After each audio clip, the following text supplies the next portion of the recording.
Hello viewers, beauty tips Sangeeta চ্যানেলে তোমাদের সবাইকে ওয়েলকাম। আজ তোমাদের সঙ্গে শেয়ার করব একদিনে কিভাবে কয়েক মিনিটের মধ্যে তোমাদের চেহারা জেল্লাদায়ক এবং ফর্সা গ্লোয়িং উজ্জ্বল বানাতে পারো। তো একদম ভালো রেজাল্ট পাবে তোমরা এবং খুব সহজ উপায়ে কিন্তু রেমেডিটা তৈরি করা যাবে। আর ছেলে মেয়ে বাচ্চা সবাই ব্যবহার করতে পারো যে কোনো অকেশনের আগে। তো দেখো, সবার প্রথমে একটা বাটিতে আমি নিয়ে নেব হাফ চামচ মতো কফির গুঁড়ো। কফিতে ভরপুর অ্যান্টিঅক্সিডেন্ট থাকে, তার ফলে আমাদের চেহারা কিন্তু জেল্লা ভাব ফিরিয়ে আনে।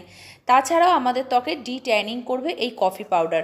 তার সাথে দিয়ে দেবো অল্প একটু কাস্তুরি হলুদ গুঁড়ো। তোমরা চাইলে রান্নার হলুদ গুঁড়ো অল্প একটু পরিমাণে দিতে পারো।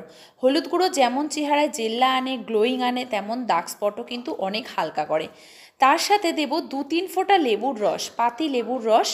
পাতিলেবুর রসে কিন্তু ভরপুর ভিটামিন সি থাকে। এই ভিটামিন সি আমাদের রিঙ্কলস, দাগছোপ, কোঁচকানো ভাব এইগুলো কিন্তু তুলে দেয় এবং ত্বক টান টান জেল্লাদায়ক করে দেয়। তার সাথে আমি নিয়ে নেব হাফ চামচ চালের গুঁড়ো। তোমরা চালের গুঁড়োর জায়গায় বেসন নিতে পারো। তো চালের গুঁড়ো যেমন স্ক্রাব করবে, তেমন কিন্তু আমাদের সারাদিনের কাজ কর্মের জন্য যে একটা ত্বক ম্যারমেরে হয়ে যায়, সেই ম্যারমেরে ভাবটাকে কিন্তু টান টান সতেজ বানিয়ে দেবে। এর মধ্যে এবার মিক্স করব আমি হাফ চামচ দুধ, গরুর দুধ। এই দুধ দিয়ে আমি ভালোভাবে কিন্তু রেমেডিটা মিশিয়ে নেব। দুধ কিন্তু বন্ধুরা অনেক ভিটামিন আমাদের ত্বকে প্রদান করে, তার ফলে ত্বকে কিন্তু অনেক কোষগুলো ভালো হয়ে ওঠে, ত্বকে জেল্লাদায়ক বানায় এবং ত্বককে কিন্তু ফর্সা করতে অনেক অনেক উপকার আসে।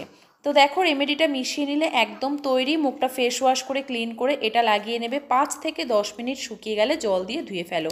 তো আজকের ভিডিওটি এই পর্যন্ত। কেমন লাগলো জানিও। টাটা।